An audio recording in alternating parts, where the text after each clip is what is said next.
Welcome to new TV Telugu. ఇప్పుడు AP top 10 చూద్దాం. పత్తికొండ పట్టణంలో జరిగిన వీరబ్రహ్మేంద్ర స్వామి రథోత్సవంలో పెద్ద సంఖ్యలో భక్తులు పాల్గొన్నారు. తల్లిదండ్రులతో ఉన్న 3 సంవత్సరాల బాలుడు జాతరలో తప్పిపోయాడు. గుర్తించిన ముస్లిం యువకుడు ఆరిఫ్ బాలుడిని సిఐ జయన్నకు అప్పగించారు. బాలుడు తల్లిదండ్రులు పత్తికొండ పోలీస్ స్టేషన్ కు వచ్చి తమ సంతానాన్ని తీసుకోవాలని సిఐ జయన్న సూచించడంతో తండ్రి షాకిర్ స్టేషన్ కి వెళ్లి తన కొడుకు సాహిల్ ను తీసుకెళ్లారు. ఎన్టీఆర్ జిల్లా నందిగామ మండలం రామిరెడ్డిపల్లి గ్రామం పరిధిలో గల గట్టు మూల వద్ద కేంద్ర ప్రభుత్వం ఆధీనంలో ఉన్న బౌద్ధకొండ పక్కన ఎటువంటి ప్రభుత్వ అనుమతులు తీసుకోకుండానే అక్రమంగా మట్టి తవ్వకాలు జరుగుతున్నాయి. అక్రమ మట్టి తవ్వకాలు చేసే వారిపై కఠిన చర్యలు తీసుకోవాలని ప్రజలు కోరుతున్నారు. హెచ్చరిక బోర్డు ఏర్పాటు చేయాలని పర్యావరణవేత్తలు సంబంధిత అధికారులను డిమాండ్ చేశారు.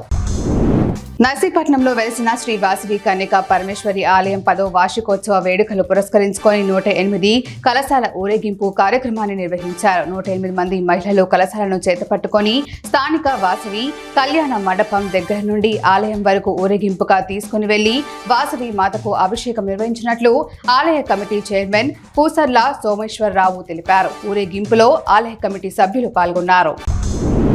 నెల్లూరు జిల్లాలోని పలు ప్రాంతాలు మండలాల్లో పొగమంచు దట్టంగా కురుస్తోంది. ఉదయం 7:30 సమయం అవుతున్నప్పటికీ పొగమంచు విపరీతంగా కురుస్తుండటంతో ప్రజలు ఇబ్బందులు పడుతున్నారు. మరి ముఖ్యంగా వాహనదారులకు పొగమంచు వల్ల సమస్యలు ఎక్కువవుతున్నాయి. మంచు దుప్పటి వలె పొగమంచు కప్పేసింది. ప్రమాదాలు జరిగే అవకాశం చాలా ఎక్కువగా ఉంది. కాబట్టి వాహనదారులు వేగంగా వెళ్లకుండా రోడ్డును గమనిస్తూ నిదానంగా వెళ్లటం మంచిది. పల్నాడు జిల్లాలో జరుగుతున్న రీసర్వే ప్రక్రియను వేగవంతం చేయాలని, ఎలాంటి పొరపాట్లకు ఆస్కారం ఉండరాదని పల్నాడు కలెక్టర్ అరుణ్ బాబు ఆదేశించారు. దుర్గి మండలంలో జరుగుతున్న రీసర్వే పనులను ఆయన పరిశీలించారు. రైతులతో మాట్లాడి వారి సమస్యలను అడిగి తెలుసుకున్నారు. నెంబర్లోనే రైతులకు తప్పనిసరిగా ముందుగా సమాచారం ఇవ్వాలని ఆదేశించారు. రీసర్వేలో ఎలాంటి పొరపాటు జరగకుండా చర్యలు తీసుకుంటామన్నారు. సింహాద్రిపురం, లింగాల, పులివెందుల మండలాల్లో 2 చిరుతపులులు సంచరిస్తున్నాయని రైతులు తరచూ వాపోతున్న విషయం తెలిసిందే.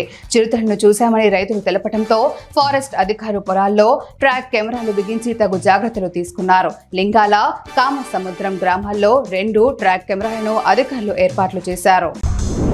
కడప జిల్లాలో ప్రముఖ పర్యాటక కేంద్రం గండికోటలో కలెక్టర్ చెరుకూరి శ్రీధర్, ప్రభుత్వ whip MLA Adinarayana Reddy, TDP incharge Bhupesh Reddy పర్యటించారు. అనంతరం మాధవరాయ టెంపుల్, జుమ్మా మసీద్, పెన్నా నది లోయలను అభివృద్ధి కార్యక్రమాల కోసం పరిశీలించారు. ఈ కార్యక్రమంలో అధికారులు, నాయకులు, కార్యకర్తలు పాల్గొన్నారు.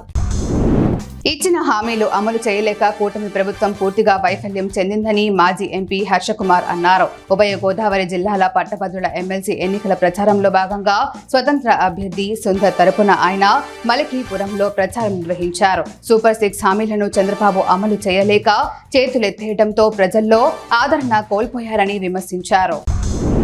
పాలకొండలోని విద్యుత్ సబ్ స్టేషన్ కార్యాలయం వద్ద కేవీపీఎస్ సిఐటియు ఆధ్వర్యంలో ఎస్సీ ఎస్టీలకు ఉచిత విద్యుత్ కొనసాగించాలని నిరసన కార్యక్రమం చేపట్టారు. ఆ కుటుంబాలకి 200 వరకు అందుతున్న ఉచిత కరెంటును కూటమి ప్రభుత్వం రద్దు చేయటం అన్యాయమని సిఐటియు నాయకుడు దావాల రమణారావు అన్నారు. విద్యుత్ ఛార్జీలు పెంచి ఇప్పుడు వేలకు వేల కరెంటు బిల్లులు కట్టమంటారా అని ప్రభుత్వాన్ని ఆయన ప్రశ్నించారు. అరకులోయ మండలంలో ఉష్ణోగ్రతలు ఒక్కసారిగా పడిపోయాయి. తెల్లవారుజాము 4 గంటల నుండి ఉదయం వరకు మంచు దుప్పటి కప్పేసింది. కురుస్తున్న దట్టమైన పొగమంచు కారణంగా ప్రజలు చలికి గజగజ వణుకుతూ ఇళ్లను వదిలి బయటకు రాలేని పరిస్థితి నెలకొంది. వాహనదారులు హెడ్లైట్లు వేసుకుని రాకపోకలు కొనసాగిస్తున్నారు. కురుస్తున్న పొగమంచుతో అరకు అందాలు, ప్రకృతి సోయగం అరకు సందర్శకులు వచ్చిన పలువురికి పర్యాటకులకు ఆహ్లాదకర వాతావరణం పంచుతోంది.